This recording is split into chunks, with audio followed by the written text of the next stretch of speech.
Hello, everybody. This is Erin showing you how to make sure your contracts receive the right attention they need and the workflow they need to. So first, if you click the New Request button, you need to name your file. The first thing you have to do is include the company name and the date, but it's very important. Absolutely do not use any other symbol but dashes. If you include things like ampersands instead of the word and, for example, it'll actually route the entire contract all the way through executive management, and it'll end up at Sharon and she has to reject it. So again, only dashes and letters and numbers in your contract name.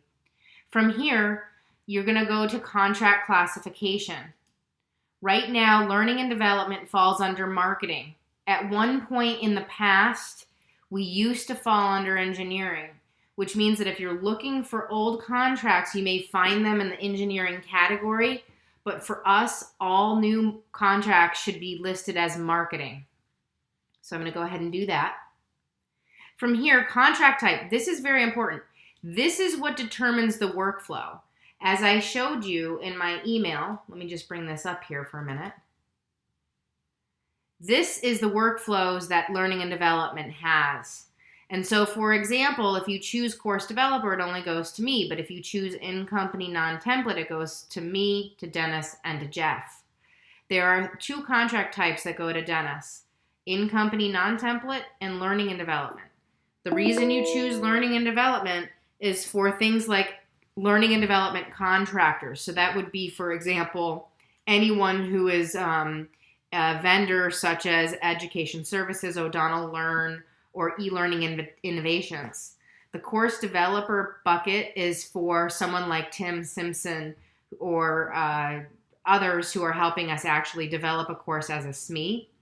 It's pretty obvious: in-company non-template and template.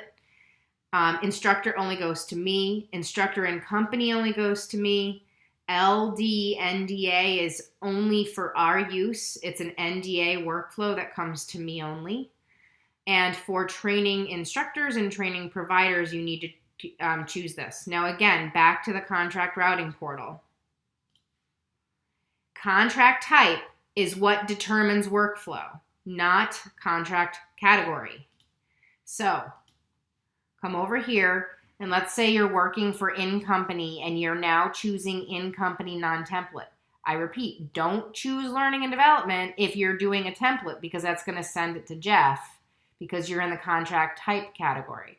So if you are doing a template in-company contract, you choose that here.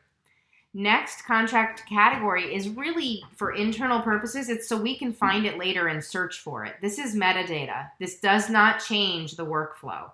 So if you come in here, you could choose all sorts of in-company template. It could be a training instructor, a training provider. It most likely will be maybe a e-learning offering or whatever it is, right? A reseller agreement is another example of it. But again, this is just metadata. So let's just choose reseller just so you can see what happens. Next, you're supposed to look very closely for the other party name, okay? So if you know the name, and it's all alphabetical, so in fact, I just clicked S and you can see it brought me right to the S's. And so maybe I'm looking for SAI Global, just as an example, and I find it great. If not, what I need to do, if I cannot find my vendor, my partner in this system, I have to choose one-other, and I have to write their name in. At which point, Sharon Miller will actually get this new vendor listed in this field for the next time you go around. From here, you do want to say if it was budgeted or not budgeted. So in this case, maybe this is a brand new contract that we didn't expect, or maybe it was. Desired date, you choose. That's important. Contract value, we do not support negatives at this point. So even if it's going to cost us $1,200, you still put a positive number in. It's very important to use the additional information field. The most important thing is if this is a rush, in all caps, say so. Next, you have to include information about your attachments. What are the attachments? Why are they important? So, attachment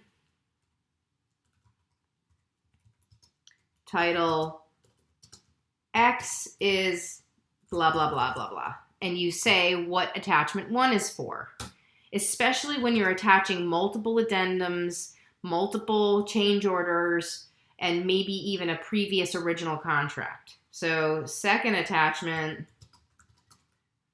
is the original.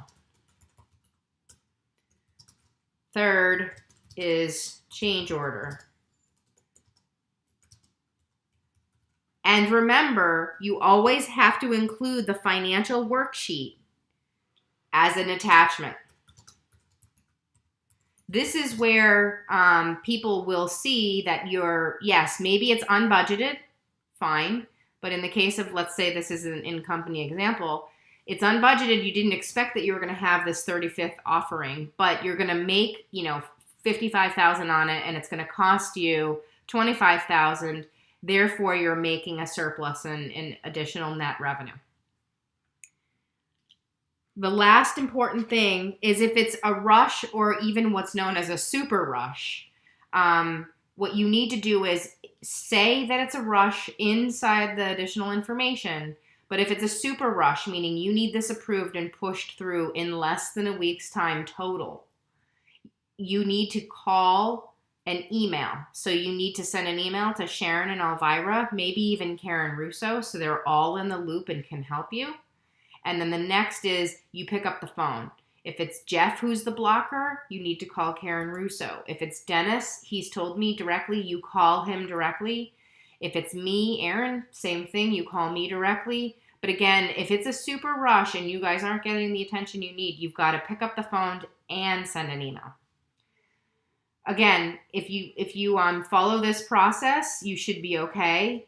But this should help clear up some of the complications and confusion points that we've been experiencing. Thank you.